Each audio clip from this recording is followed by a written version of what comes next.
Hello, welcome back. Tunggu. Kok ada yang aneh ya? Kalau kayak gini kan enak.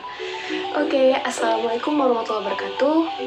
Welcome back to my channel. Sebelumnya perkenalkan, nama saya Rara Ajeng Pratiwi, NIM 203030 dengan nomor absen 13. Jadi pada video kali ini saya akan menjelaskan kembali pemahaman atau ilmu yang saya dapat dari workshop yang kemarin saya ikuti.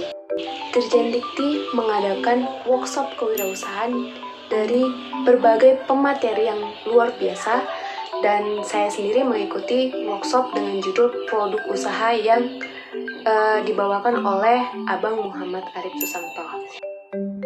Jadi pada workshop itu waktu itu sekitar 2 jam lebih, dan di dalamnya itu banyak sekali ilmu yang saya dapatkan, sampai memori saya sendiri itu penuh untuk merekam materi-materi yang saya rasa perlu.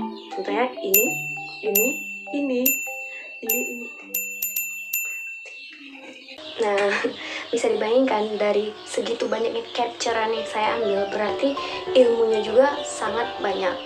Untuk itu, di sini saya akan sedikit menjelaskan mengenai pemahaman saya atau ilmu-ilmu yang sudah saya ambil dari workshop yang kemarin. Tapi bagi teman-teman yang ingin menyaksikannya secara full, saksikan di channel YouTube Dirjen Dikti, atau nanti saya taruh link di deskripsi. Untuk itu, saksikan video berikut ini. Nah, sebelumnya kita harus memahami dulu apa sih sebenarnya kewirausahaan itu.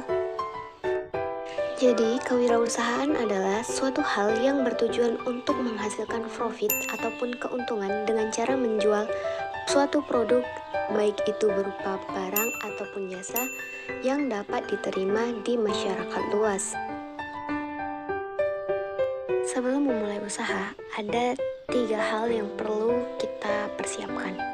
Yang pertama yaitu mentor, selanjutnya ada modal, dan yang ketiga yaitu strategi. Jadi, sebelum memulai bisnis ataupun usaha, hal yang pertama kita lakukan adalah mengubah mindset serta membuka pola pikir kita agar menjadi lebih luas lagi. Hal tersebut bisa dilakukan dengan cara mencari seorang mentor yang mampu memberikan pemahaman lebih jauh akan dunia kewirausahaan. Mentor itu sendiri bisa kita dapatkan dari acara workshop ataupun podcast yang dilakukan para entrepreneur. Jadi sebelum memulai usaha, bekali diri sendiri dengan ilmu tentang kewirausahaan. Karena apa? Sekiranya kita memiliki kendala ataupun masalah di tengah perjalanan kita, maka kita dapat mengambil tindakan terhadap masalah tersebut. Yang kedua yaitu modal. Ternyata uang tak selamanya menjadi modal utama seorang entrepreneur, karena seorang entrepreneur itu harus mempunyai modal yang paling utama, yaitu adalah kreativitas. Karena sepenting apapun produk yang dijual, jika tidak memiliki nilai kreatif di dalamnya, maka produk tersebut akan tertinggal dengan produk lainnya yang akan muncul nantinya.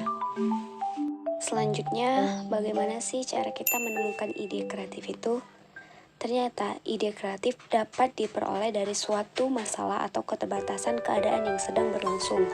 Contohnya sendiri seperti saat ini, sedang pandemi COVID-19, di mana orang-orang diwajibkan untuk memakai masker, namun ada sebagian orang yang bandel dengan alasan mungkin mengganggu penampilan dia atau sebagainya. Dari situ kita dapat mengeluarkan ide kita, bagaimana sih cara kita memanfaatkan masker yang biasanya itu polos jadinya bercorak, sehingga orang-orang lebih tertarik memakainya. Itu merupakan satu ide kreatif yang kita dapatkan dari keadaan yang sedang berlangsung. Selanjutnya, modal yang tak kalah penting adalah mempunyai networking yang luas, karena dari sanalah produk-produk kita akan lebih dikenal oleh masyarakat luas, dan kita juga dapat melakukan kolaborasi dengan pihak-pihak lainnya yang tentunya akan menguntungkan bagi produk yang kita jual itu sendiri.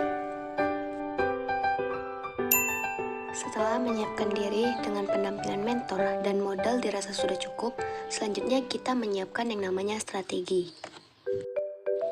Strategi yang perlu disiapkan yaitu bagaimana mencari target pasar yang nantinya dapat selalu repeat order ke usaha yang kita jalankan. Yang kedua, strategi agar kualitas produk kita itu tetap konsisten. Selanjutnya, kita juga perlu menentukan strategi untuk kegagalan yang akan terjadi nantinya. Dan selanjutnya, menyusun strategi penjualan ataupun promosi. Jadi, hal-hal tersebut harus benar-benar dirancang agar siap untuk terjun langsung memasuki dunia bisnis. Sebab jika seorang pembisnis tidak memiliki strategi-strategi tertentu, maka ia akan kalah saing dengan pembisnis lainnya.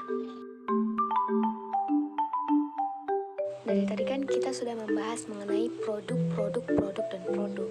Jadi timbul suatu pertanyaan, bagaimana sih menghasilkan suatu produk yang berkualitas?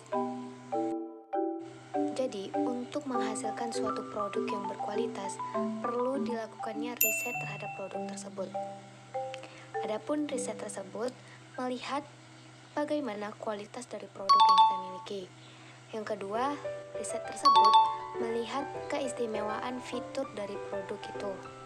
Yang ketiga, riset tersebut menentukan desain serta gaya. Selanjutnya, bagaimana pengemasan serta branding produk yang kita miliki. Riset produk ini dilakukan untuk mengumpulkan data tentang produk dengan selengkap-lengkapnya, agar nantinya kita dapat mengkomunikasikan kepada customer tentang bagaimana keunggulan produk yang kita miliki dan perbedaan apa sih yang dimiliki produk kita yang tidak dimiliki oleh produk-produk lainnya, sehingga para customer jadi lebih tertarik terhadap produk yang kita miliki. Mungkin hanya itu saja yang dapat saya sampaikan. Terakhir ada closing statement dari Abang Muhammad Arif Susanto, yaitu produk yang berkualitas dilahirkan dari proses yang terus dilakukan, dipelajari, dan juga diperbaiki. Akhir kata dari saya, wassalamualaikum warahmatullahi wabarakatuh.